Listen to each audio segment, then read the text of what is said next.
Hola, buenos días mis amados hermanos. Gracias a Dios porque nos permite iniciar una nueva semana con expectativas. Sí, siempre con expectativas de que en el Señor vamos caminando confiados. Y déjenme invitarles a que a través de estos estudios que vamos a estar llevando sea acrecentada su fe y la mía en la convicción que en el Dios en quien creemos hay seguridad. Hemos iniciado una serie de estudios acerca del discurso de despedida de Jesús. Antes que Él fuese a la cruz, dio un discurso a sus discípulos. Y en este discurso, mis amados, que el ambiente que rodeaba no era el óptimo, quizás, para las expectativas que pudiésemos tener en los discípulos, pero sí para que el Señor diera expectativas fundamentadas en su palabra. Esa última noche que Jesús estuvo con ellos antes de su crucifixión fue intensa, fue de varios eventos importantes como la ceremonia de la Pascua, así como también ese testimonio del lavado de los pies de sus discípulos. El anuncio también que hubo acerca de la traición de Judas, así como la negación de Pedro. Hubieron cosas que Jesús utilizó para que al concentrar su enseñanza de los 3 o 4 años que anduvo con ellos, Él los trajera a convicciones de fe. Sí, en medio de una situación en que ellos estaban confundidos, turbados, perplejos por aún la negación de Pedro y la traición de Judas, ellos pudiesen poner su mirada en el Señor. ¿Pero qué les parece si oramos antes de continuar? Vamos a inclinar nuestro rostro. Padre, te damos gracias por darnos la oportunidad de poder ir a tu palabra, Señor. Rogamos que en la misma, Señor, seamos instruidos, alimentados y conducidos en fe. Toma mi vida, Padre, mis labios, mi mente y también la de las personas que han de estar escuchando tu palabra. Te lo ruego en el nombre de Jesucristo. Amén. Quiero invitarles que abran su Biblia, por favor, en el Evangelio de Juan, capítulo 14. Y vamos a tener la lectura de los primeros 11 versículos. Escuchen, por favor, Juan 14, del 1 al 11. Dice la palabra de Dios: no se turbe vuestro corazón, creéis en Dios, creed también en mí. En la casa de mi Padre muchas moradas hay. Si así no fuera, yo os lo hubiera dicho. Voy pues a preparar lugar para vosotros. Y si me fuere y os prepararé lugar, vendré otra vez y os tomaré a mí mismo, para que donde yo estoy, vosotros también estéis. Y sabéis a dónde voy, y sabéis el camino. Le dijo Tomás: Señor, no sabemos a dónde vas, ¿cómo pues podemos saber el camino? Jesús le dijo: yo soy el camino, y la verdad, y la vida. Nadie viene al Padre sino por mí. Si me conocieseis, también a mi Padre conoceréis, y desde ahora la conocéis y la habéis visto. Felipe le dijo: Señor, muéstranos el Padre y nos basta. Jesús le dijo: tanto tiempo hace que estoy con vosotros, y no me has conocido, Felipe. El que me ha visto a mí ha visto al Padre. ¿Cómo pues dices tú, muéstranos al Padre? ¿No creéis que yo soy en el Padre y el Padre en mí? Las palabras que yo hablo no las hablo por mi propia cuenta, sino que el Padre que mora en mí, Él hace las obras.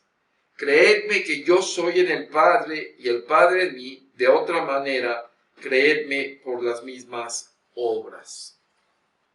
Como ya hemos visto en el estudio pasado, en este discurso del Señor, empezamos con palabras de consuelo. Encontramos en el capítulo 14 palabras de consuelo hacia sus discípulos en medio de las circunstancias en que estaban. Pero también tenemos palabras de exhortación en el capítulo 15, palabras de predicción en el 16 y en el capítulo 17, palabra de oración. Y notamos en el estudio pasado que tenemos un doble imperativo, en el cual este doble imperativo que vimos en la primera exposición tiene que ver con la tarea y el lugar donde Jesús iba a ir. El lugar del Padre, morada. Recuerden, morada tiene que ver con el habitar para siempre. Y también el hecho de la actividad del Hijo preparando este lugar. Jesús lo aseguraba porque Él lo había dicho.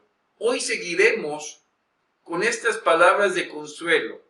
Pero ahora vamos a ver dos aspectos fundamentales, dos cosas importantes de estas palabras de consuelo. La primera es, conocen el camino, y la segunda es, conocen al Padre.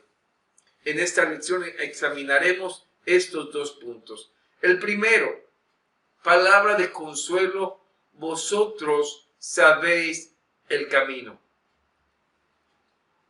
Recordemos que Jesús les dice que tendría que emprender un viaje, y el propósito de este viaje era preparar lugar, moradas en la casa de su Padre. Y recordemos que cuando se habla de moradas, son residencias permanentes. Entonces, los discípulos, todos, tendrían un lugar.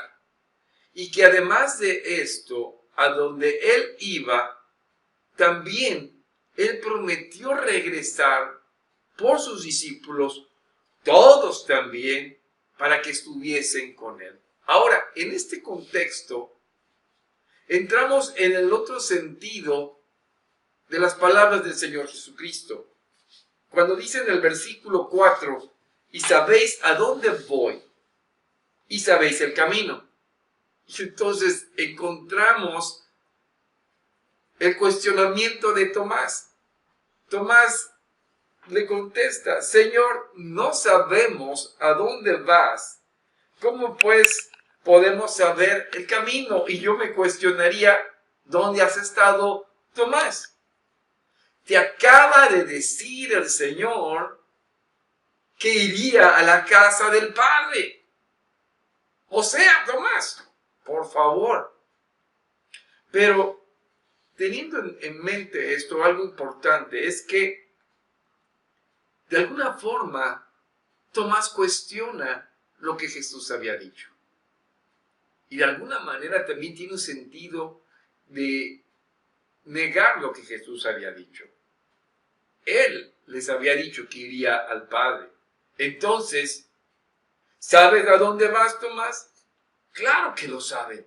Sí, Jesús les dice a ellos, ustedes saben a dónde voy. Y Tomás dice, no, no sabemos. Entonces sabemos que Cristo no miente. Entonces, no puede equivocarse de que sus discípulos saben a dónde van. Entonces, si ellos saben a dónde van, Jesús afirma que si saben a dónde van y quién va, entonces ellos conocen el camino hacia dónde va. Es decir, Jesús afirma hacia dónde van, es hacia dónde va su Salvador. Y es la casa de su Padre. Y Jesús, al afirmarlo categóricamente, que por conocerlo a Él, entonces saben el camino.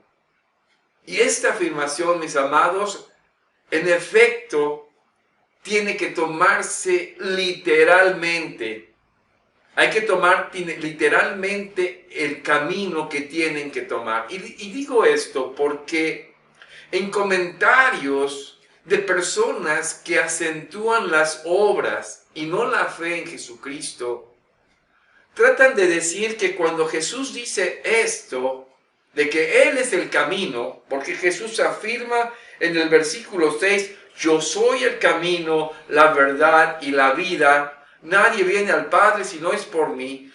Ellos afirman que Jesús lo que está diciendo que esta es la ley de caridad que conduce al cielo. No, mis amados.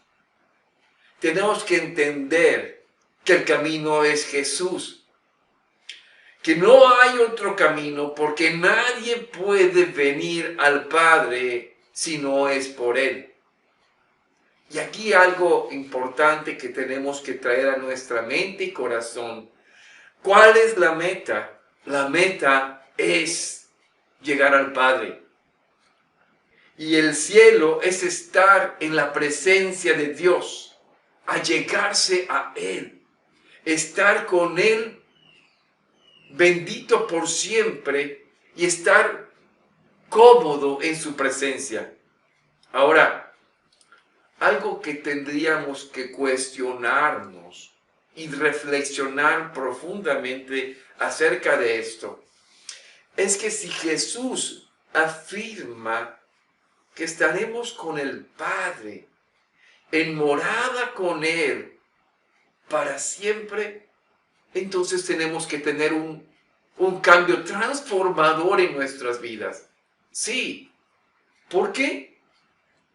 ¿Cómo poder estar con alguien al cual tú has ofendido? Al cual hemos ofendido profundamente. Y no solo eso, es tan grave la ofensa que es evidente nuestra culpabilidad. Y peor aún, que Él sabe nuestra culpabilidad. Nos sería imposible por nosotros estar en las moradas eternas con el Padre. A menos, mis amados, que de nuestra persona pudieran arrancarnos la culpabilidad y ser transformados en personas no culpables. Esto solamente puede ocurrir ¿en quién? En Cristo Jesús. ¿Ahora entendemos? Él es el camino. Entendemos que el único camino es aquel que vino a propiciarnos el pleno entendimiento en nuestras vidas. De que la única manera de estar con el Padre es a través de Él, quien fue propiciado por nuestros pecados. Es por esto, mis amados, que ahora tiene todo entendimiento y razón el versículo 6. ¿Por qué? Jesús afirma, yo soy el camino y la verdad y la vida. Nadie viene al Padre sino por mí. Camino, verdad y vida. 3 principios que en su naturaleza pueden ser distintos. Jesús los hace en sí mismo sinónimos. ¿Cómo es esto? Jesús es el camino, la verdad y la vida. El camino es vida y es verdad. La verdad es vida. Y el camino, tanto como la vida, son verdad. Y Cristo es todo en esto. Entendamos esto. Verdad y vida es Cristo. Estos son el camino. Y así como son el camino, nada más piensen en esto. Así como la unión con Dios es vida, como lo fue también la separación de Él muerte. Entonces, si consideramos y entendemos esto, podemos afirmar que la revelación en Cristo Jesús, como el medio a través del cual somos reconciliados con el Padre, donde es vencida la mentira Y la verdad en Cristo nos reconcilia con Él porque es su vida, su perfecta obediencia que nos reconcilia con Dios. Y que al conocerle trae vida a nosotros. Es como entonces podemos estar en Cristo con el Padre. Entonces podemos afirmar, mis amados, que Jesús es la verdad, la vida y el camino. Es afirmar lo mismo en tres distintos enfoques, tal como se desprende del contexto para que la frase nos pueda afirmar: nadie puede venir al Padre sino por Él. Es decir, la vida, la verdad y el camino conduce de la misma manera al Padre. Y estos tres con Cristo. Ahora, ¿entendemos el primer principio? Muéstranos al Padre, ¿sí? No sabemos a dónde vas, pero iba al Padre. ¿Y cómo estar con el Padre? Si es a través del Hijo en Cristo. Así que el segundo punto que veremos es, en la palabra de consuelo, es: desde ahora conocéis al Padre. Fíjense lo que dice el verso 7. Si me conocieseis, también a mi Padre conoceríais. Desde ahora le conocéis y le habéis visto. Aquí hay algo bien interesante. Fíjense, en esta frase tenemos un concepto que parece que en este momento Jesús está dando una revelación a sus discípulos. La frase es desde ahora. Indica que algo está trascendiendo en este momento. En este momento está habiendo una revelación especial. Es una declaración monumental que tiene mucha significancia. ¿Qué quiere decir esto? Jesús les dice que en ese momento el Dios invisible se ha hecho visible. ¿En quién? En la persona del Hijo. El tiempo pasado perfecto implica de un pasado que se lleva a cabo y los efectos se hacen en ese momento presente, diciéndole: y ahora le habéis visto. Pero hay una cláusula condicional. La primera parte del versículo nos hace entender lo siguiente: si me conocieseis, es decir, que había un hecho que no conocían muy bien al Hijo.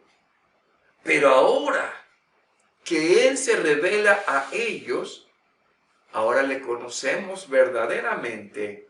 Y no solo le conocemos a Él, al Hijo, y por Él conocemos al Padre.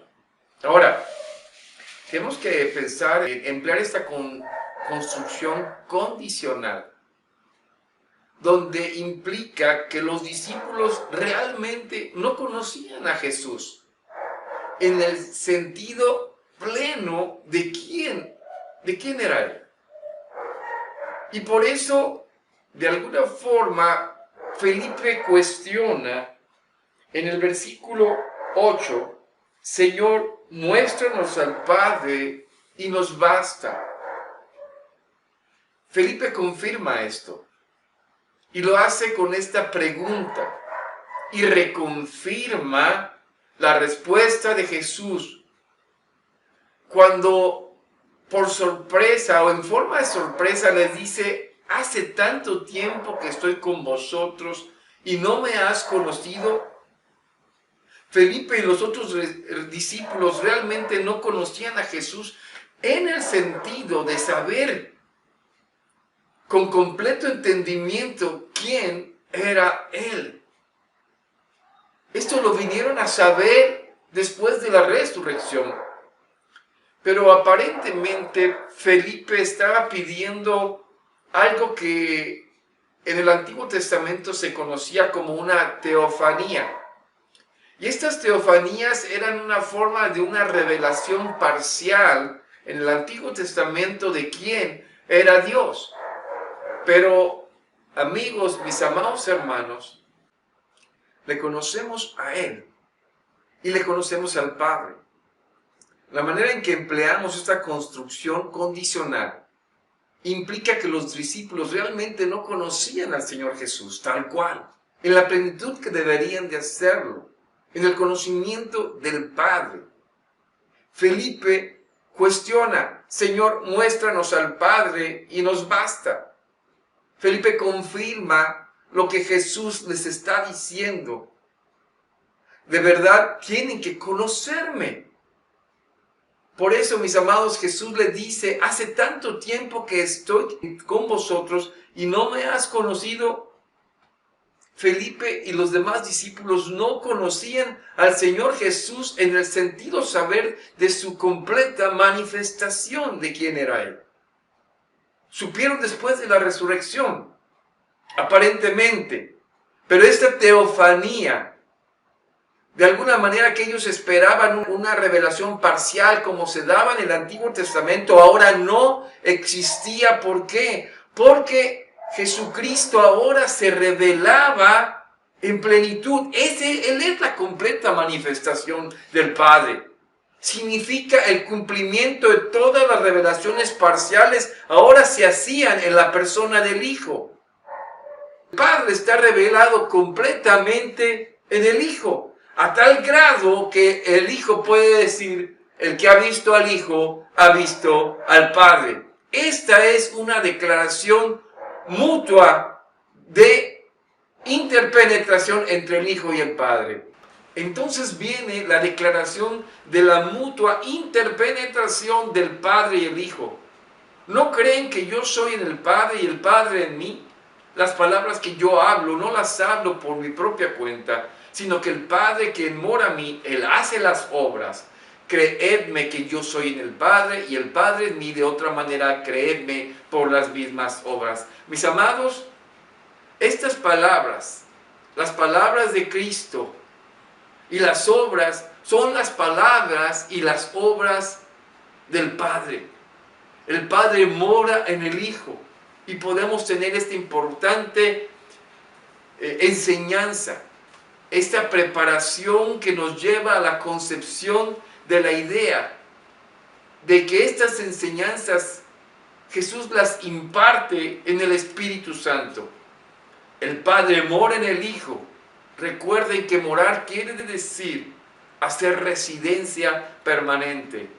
Así que podemos tener aquí una implicación de la doctrina de la Trinidad, que aunque no se menciona explícitamente, está implícitamente. La clara identidad del Padre y el Hijo es patente. La vida eterna es conocer a Dios. Es el consuelo que trae la palabra de Cristo a nuestras vidas. El que lo ha conocido a Él, ha conocido al Padre. Jesús no miente. Jesús afirma, y la revelación es Él, la del Padre. Todos sus discípulos ahora conocen a Dios. La fe incluye tanto conocer a Jesús y confiar en Él en la plenitud total, como creemos todo lo que Él dice. Y lo que Él nos dice, lo conocemos del Padre, y viene del Padre, y es a través de Cristo Jesús. Mis amados, la buena noticia es cuando hemos conocido al Hijo, hemos vuelto al Padre, y esta seguridad de que moraremos con Él para siempre. Este consuelo es importante para nosotros. Que Dios traiga a sus vidas esta seguridad, esta plenitud. Hemos conocido a Cristo y tenemos identidad con aquel que fuimos reconciliados, con el Padre Celestial. Inclinemos nuestro rostro, vamos a orar. Padre, te damos gracias esta mañana porque, Señor, hemos vuelto a ti en el Hijo. Y esta identidad es única. Es en el Hijo y en ti nuestro Dios, que promesa tenemos de morada eterna contigo, reconciliados en el Hijo para siempre. Gracias, Padre Celestial, en Jesucristo. Amén. Dios les bendiga.